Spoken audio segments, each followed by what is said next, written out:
ઓમના જાપથી જોડાયેલા નિયમો અને લાભ તેના વિશે આપણે આજે જાણીએ. ઓમના નિયમો.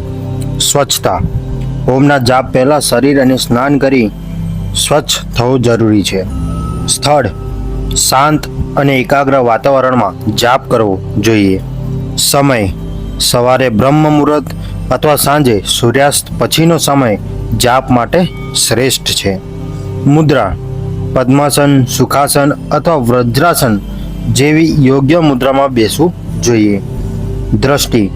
આંખો બંધ કરીને ભૂમધ્ય એટલે આંખોની વચ્ચેનો ભાગ પર દ્રષ્ટિ રાખવી જોઈએ. માળા. ઓમના નામના જાપ માટે 108 મણીઓની રુદ્રાક્ષ અથવા તુલસીના માળાનો ઉપયોગ કરી શકાય છે. જાપની પદ્ધતિ.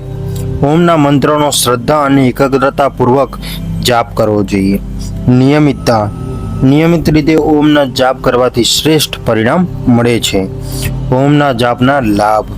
માનસિક શાંતિ. ઓમના જાપથી મન શાંત અને સ્વસ્થ બને છે. એકાગ્રતામાં વધારો. ઓમના જાપથી એકાગ્રતા અને ધ્યાન શક્તિમાં વધારો થાય છે. તણાવમાં રાહત. ઓમના જાપથી તણાવ, ચિંતા અને ગુસ્સો ઘટે છે. આધ્યાત્મિક ઉન્નતિ. ઓમના જાપથી આધ્યાત્મિક ઉન્નતિ અને આત્મજ્ઞાન પ્રાપ્ત થાય છે. શારીરિક સ્વાસ્થ્ય.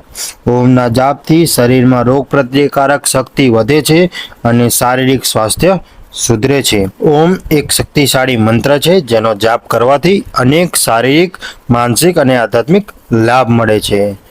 વિડીયો પસંદ આવે તો લાઈક કરો, શેર કરો અને ચેનલને સબસ્ક્રાઈબ જરૂર કરો. હર હર મહાદેવ.